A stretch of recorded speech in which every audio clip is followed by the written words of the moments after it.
I look at from a yogic point of Yeah, view. I too. Me too. We've Yeah. got 12,000 years descending, 12,000 years ascending. We're at the 6 o'clock, and we're heading back up.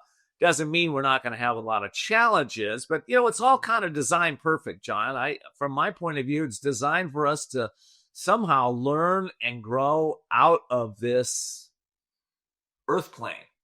Well, it is true. I that is a very big factor for me too. But I also want to be immanent. I want to be incarnate.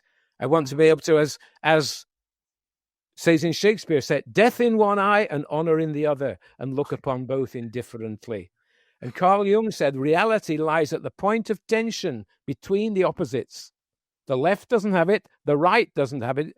What is the point of tension? It's your psychological self, which stands between the opposites. And if you know how to balance yourself and find the neutralizing force within yourself, you can absorb the currents of positive and negative energy into yourself, just like the light bulb. I'm looking at the light bulb here, right?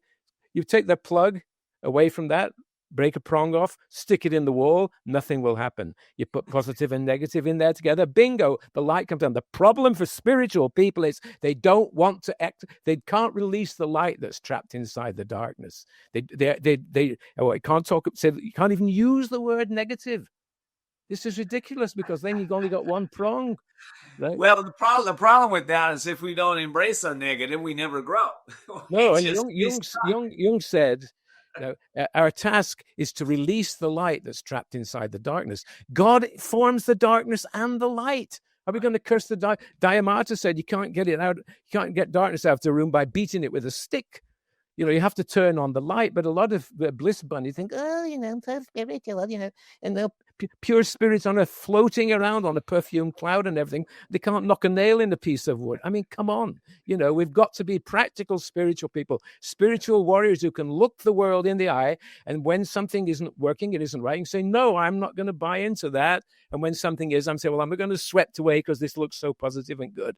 I'm going to balance the two within myself. And hopefully we can find the neutralizing, the third force, which is in the atoms of our body.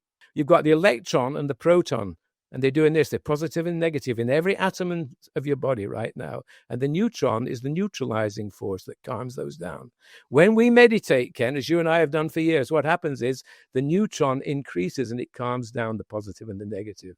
So when you're looking at the political situation, doing this, if you can see it for what it is, not go, right? You drop down into the depths of yourself, feel the peaceful power that is our true nature, what my wife Emily calls her column of calm, and then you can look upon both indifferently and make a conscious decision. If you're simply reactive, then you're caught up in the machine.